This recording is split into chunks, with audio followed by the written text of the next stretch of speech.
there are about 4 or 5 different reasons why it's so uncertain, and the fact that it's peak oil is only one. Mm-hmm. Number one, we don't own it. I've mentioned this on some prior conversation here that people have said, well, why is our oil under their sand?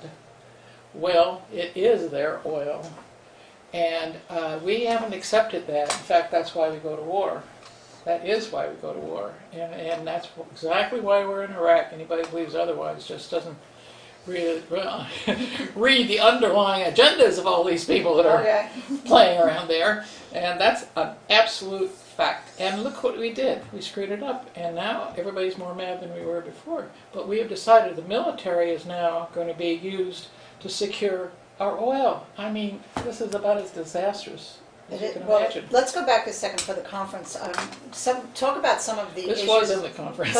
Some of the solutions or some of the suggestions for what we could do, and also for the business community, why this is important for them and why they need to care about this. Yes, they certainly do. I do want to finish one more thing, and that is about the other reasons why the oil is so tenuous. Mm-hmm. The fact it isn't our oil, and you have to use military to get it. Secondly, weather is being very uncertain these days. That's why the Gulf keeps getting hit and will continue to, and that's where the oil is.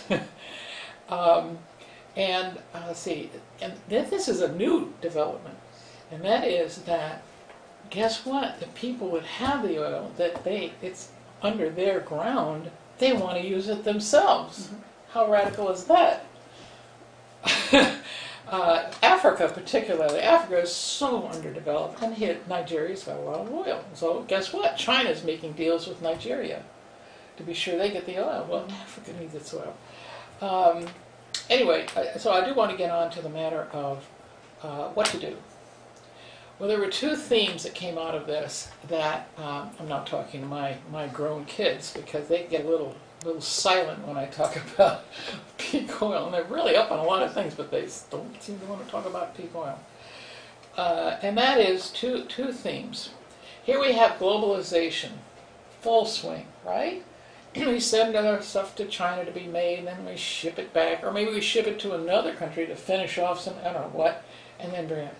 Guess what? Cheap labor also requires cheap oil or fuel. So we got the cheap labor. In fact, that's, I guess, a little less cheap than we used to, but we do not have cheap fuel. So the whole globalization concept is built on cheap fuel, and that is disappearing steadily. So the idea is you have to shorten your supply line. The average meal, when you eat it, has traveled 1,500 miles. That's the average. Mm-hmm. If you get it from California, it's 3,000.